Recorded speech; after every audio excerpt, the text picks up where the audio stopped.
Depuis plus de 40 ans, nous envahissons la fanfit et pourrissons vos histoires préférées. Qui nous sommes? Vous en avez sûrement une idée, bien que nous soyons en apparence tous très différents. Et combien? Difficile à dire, mais une chose est sûre, nous sommes légion. Heureusement pour vous, 5 d'entre nous se sont repentis. Ayant pris leur retraite, elles sont aujourd'hui bien décidées à vous aider à reconnaître leurs semblables et, si possible, à empêcher de la sorte les masses instruites de perpétrer cette espèce maudite. Nous appelle la Société des Marissus.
Les Enfants de la Terre est une saga romanesque écrite par Jean M. Howell, mère de famille qui, à 40 ans, complète un cursus universitaire sur la préhistoire.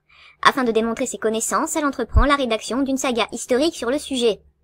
De longues pages de description confirmeront les dites connaissances, dans la mesure des avancées scientifiques de l'époque. D'un point de vue romanesque, en revanche, se déroulant 30 000 ans avant notre ère, en Europe, et au niveau de l'Ukraine actuelle, l'histoire se centre sur une femme Cro-Magnon, Ayla. Un nom qui veut dire lumière de la lune en turc.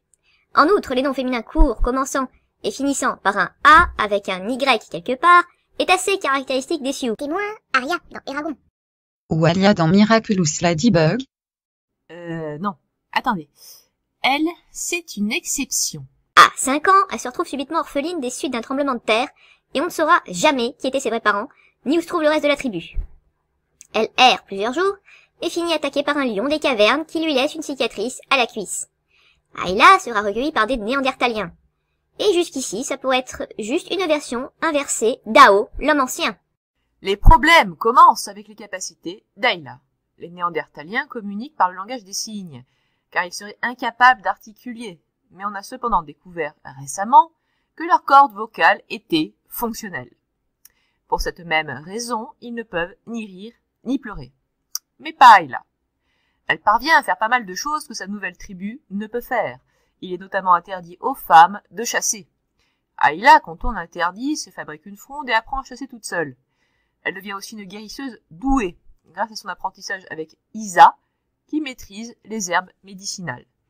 Enfin, sa cicatrice lui vaut d'avoir le lion des cavernes comme animal totem, ce qui n'était le cas d'aucune femme auparavant.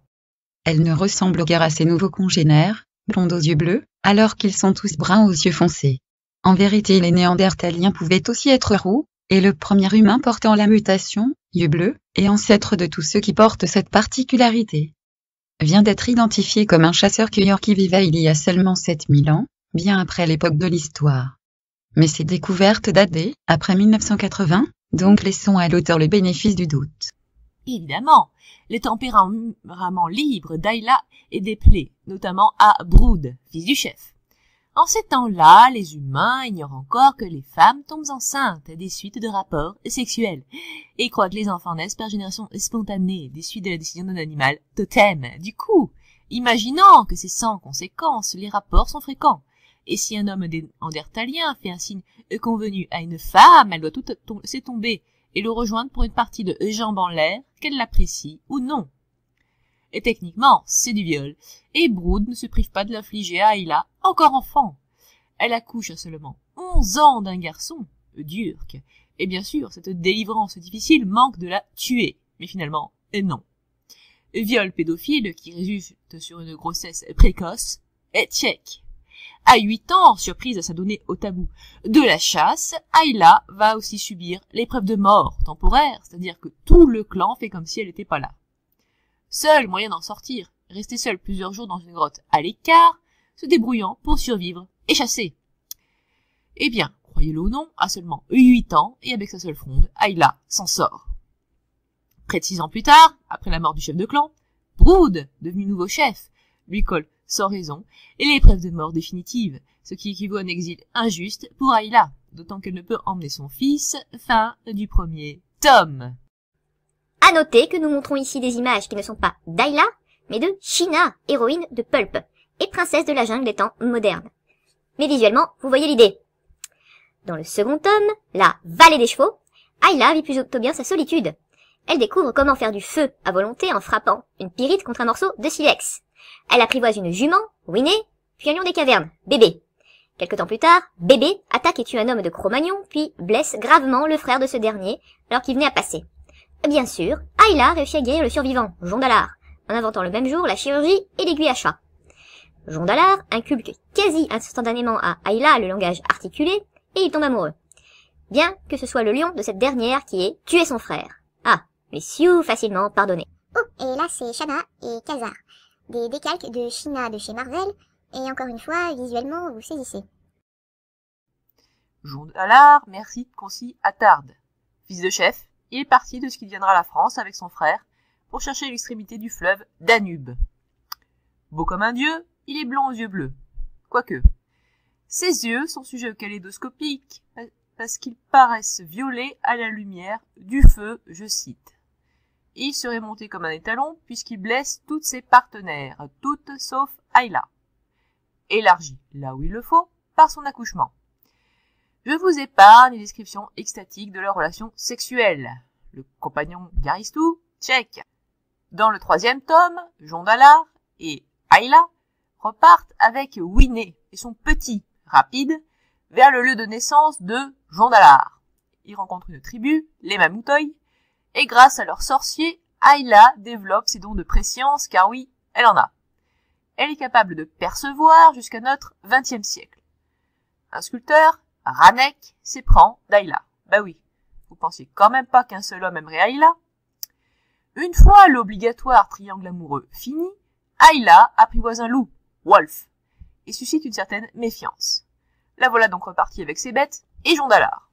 Dans la tribu de ce dernier, les Elandoni, on comprend un fait essentiel, et là c'est longtemps jugé laide, car perçu par les critères physiques des Néandertaliens. Au contact de ses semblables, il s'avère bien entendu qu'au contraire Ayla est très belle, et Jondalar et elle sont décrits comme très charismatiques. Ayla prend un soin d'elle quasi moderne, se baignant et se peignant tous les jours, ou usant de silex pour s'épiler, alors qu'on ignore si ces pratiques étaient alors attestées. Tout est fait pour donner à penser que si on la croisait aujourd'hui, on la trouverait tombée et conforme à nos critères modernes, alors que c'est impossible sans boutique Sephora dans les parages, bien sûr. Il est presque sûr, notamment, qu'en réalité les femmes de l'époque devaient avoir des cheveux semblables à des sacs de nœuds. Ayla et Jondalar sont aussi anormalement grands pour l'époque, c'est-à-dire presque autant que des gens modernes.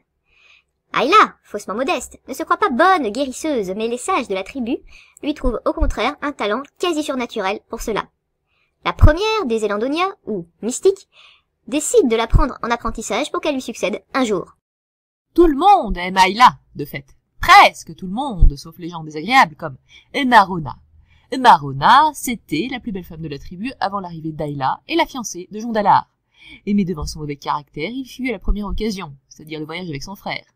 Il revient 5 ans après avec Ayla et la fille qu'ils ont eue, Jonayla. Et Marona prend évidemment mal la chose et pour se venger, elle fait sa garce alpha et fait porter à Ayla, pour sa cérémonie de présentation à sa tribu, des sous-vêtements de garçon et une ceinture de puberté, sachant qu'Ayla ignore leur signification. Un peu comme si aujourd'hui, on lui faisait porter un haut de bikini et des culottes de tyrolien une soirée. Sauf que même comme ça, Ayla paraît à son avantage. Marona pousse les choses d'un cran en partageant des plaisirs avec Jondalar. On l'a dit, les gens de l'époque avaient des relations sexuelles comme ils allaient se soulager.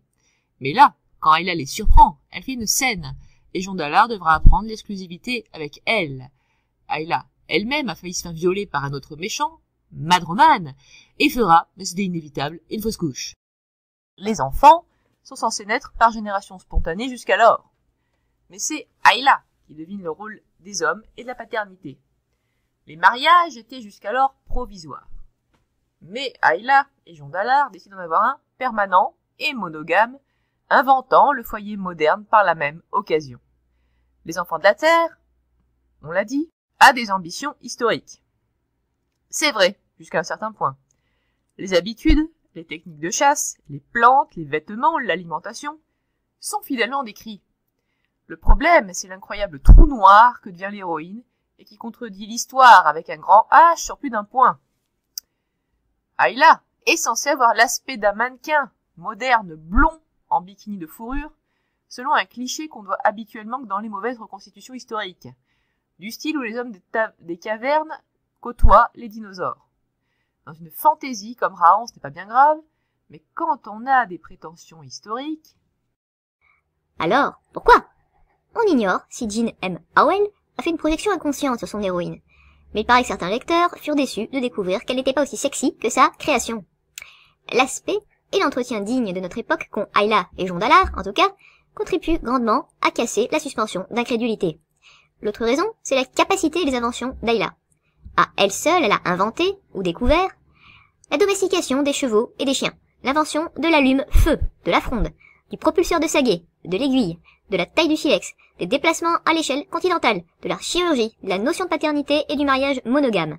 Alors que tout ceci est attesté à des époques bien différentes les unes des autres et le plus souvent postérieures. Alors oui, ces choses, il a bien fallu que des gens les découvrent et on saura jamais qui. Les romanciers ont tout à fait le droit de spéculer sur l'identité de certains découvreurs, comme Jean-Luc Desjans dans Le Premier Chien. Un roman qui, comme le titre l'indique, raconte comment un garçon préhistorique du nom d'Azak apprivoise le premier chacal. Là où ça devient problématique, c'est qu'une seule et même personne ait inventé tant de choses essentielles pour l'humanité. Difficile à croire. Il y a même ces talents qu'on ne peut pas expliquer, comme les capacités surnaturelles ou celles de lancer de cailloux avec une fronde. C'est impossible dans la réalité. Ne faites pas ça chez vous, parce que ça marchera pas. Et bien sûr il y a l'accumulation de détails qui tuent, orpheline, le passé douloureux, osant faire ce qu'elle ne peut pas, précurseur presque en tout, les animaux de compagnie inhabituels pour l'époque, le comportement anachronique, le viol, la fausse couche, la survie à des choses qui en auraient tué bien d'autres, l'exil injuste, l'apprentissage rapide, le non astral, la cicatrice qui ne ternit pas sa beauté, l'apparence exceptionnelle, tout en se croyant laide, le compagnon à son image, aimé de tous sauf des méchants. L'avantage à tout ceci, c'est qu'à l'origine, penser que c'est une femme qui a découvert ou inventé tant de choses essentielles et osé faire ce qu'on lui interdisait de faire en tant que femme, c'était plutôt progressiste. Le premier tome a souvent séduit pour cette raison. L'ennui, c'est que aussi Ayla a découvert la paternité, la monogamie, pour préserver la transmission des gènes, et donc, par extension, inventé aussi le patriarcat. Oups. Le premier tome fut adapté au cinéma avec Daryl Hannah dans le rôle titre, mais à l'instar d'Eragon, la suite ne fut pas adaptée, car elle devenait de moins en moins vraisemblable. Peut-être. Ayla est de ces sioux qui commencent plutôt bien, mais dont l'accumulation de détails finit par faire dérailler le récit. Et la suspension d'incrédulité. Les Mérissous sont habituellement bien adaptés au monde moderne, mais Ayla est un exemple plutôt rare de temps des cavernes, prouvant que l'archétype est intemporel, parvenant à surmonter le fait que bien des choses n'existaient pas encore. Qui sait, si la série s'était prolongée, elle aurait fini par inventer la roue, la poudre, l'électricité, Internet et l'eau chaude.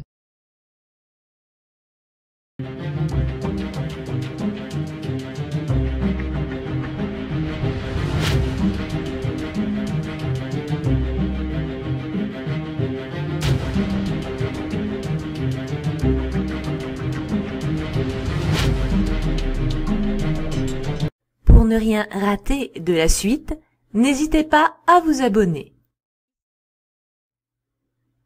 Si vous souhaitez nous suivre sur les réseaux sociaux, c'est par ici. Et bien sûr, si tout cela vous a plu, et n'hésitez pas à le partager. Évidemment, si vous oubliez, je pourrais bien demander à une collègue de venir envahir et pourrir votre dernière histoire préférée. C'est vous qui voyez.